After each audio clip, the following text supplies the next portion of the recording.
BNP একটা traditional সরকার। BNP সরকারের 2001-06 ব্যর্থ একজন ধরেন মন্ত্রী তারে অর্থমন্ত্রী বানাই দিছে। পুরনো পথে চালাতে গেলে ধরেন নিউ জেনারেশনের সাপোর্ট তো উনি পাবেন না। আমার কাছে যেটা মনে হয় এটা আসলে এটা হয় কি যে ধরেন যে কোনো কথা যদি কারোর গায়ে লাগে এটা তো আসলে সবাই ক্ষেপে ওঠে, এটা খুব স্বাভাবিক। আর বিশেষত ক্ষমতাসীনরা প্রচণ্ড ক্ষিপ্ত থাকে সবসময়, কারণ ক্ষমতাসীনদের তো ওই যে চেয়ার গরম যেহেতু মাথাও গরম থাকে। বিএনপি একটা ট্রেডিশনাল সরকার, খুবই ট্রেডিশনালি জিনিসটাকে দেখতে চাচ্ছে, ট্রেডিশনালি তারা প্রবলেমগুলো সলভ করবে বলে মনে করছে, কিন্তু আসলে এটা পারবে না, এটা হবে না। কেন? কারণ হচ্ছে যে বাংলাদেশ খুব সিরিয়াস ক্রাইসিসের মধ্যে আছে। এটাকে করতে গেলে এক্সট্রা অর্ডিনারি আপনাকে ইনিশিয়েট করতে হবে, এক্সট্রা অর্ডিনারি পিপল লাগবে।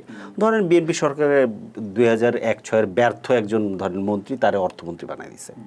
বিএনপিতে পররাষ্ট্রমন্ত্রী হওয়ার জন্য তাদের দলের ভেতরে দলের মধ্যে কোনো লোক নাই, এনসিপির একজন লোককে ধার করে নিয়ে যেতে হয়েছে। এনসিপি যেহেতু এনসিপি সরকার উনি বলছেন, হ্যাঁ, তো এই সবচেয়ে দুইটা গুরুত্বপূর্ণ মন্ত্রণালয় তাদের হচ্ছে এটা অবস্থা।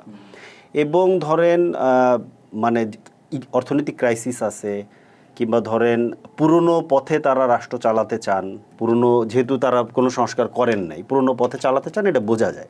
কিন্তু পুরনো পথে চালাতে গেলে ধরেন নিউ জেনারেশনের সাপোর্ট তো উনি পাবেন না। নিউ জেনারেশন সাপোর্ট সবসময় সাপোর্ট মানে এটা না আমি রাস্তায় নেমে আপনার বিরোধিতা করতেছি, আমি যে এখানে আপনার কথা বলতেছি এটাও তো আপনার বিরোধিতা করাই। তো এখানে তো ধরেন আপনার উপরে একটা প্রেশার ক্রিয়েট হচ্ছে, তাই না?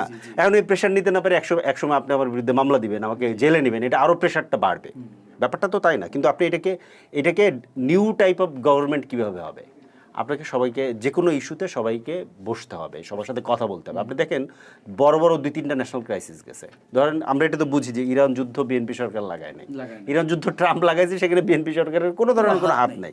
কিন্তু এর জন্য যে ক্রাইসিস তৈরি হয়েছে এটা তো ন্যাশনাল ক্রাইসিস, মানে সেটা হ্যান্ডেলিং করতে পারেনি। না না না, এটা ন্যাশনাল ক্রাইসিস না। তো ন্যাশনাল ক্রাইসিস হইলে যে কোনো একটা গণতান্ত্রিক সরকার এবং একটা দেশপ্রেমিক সরকারের কাজ হচ্ছে গিয়া যারা হচ্ছে সবাইকে অ্যাকোমোডেট করে এটাকে নিয়ে কথা বলা, সমাধানের জন্য কথা বলা।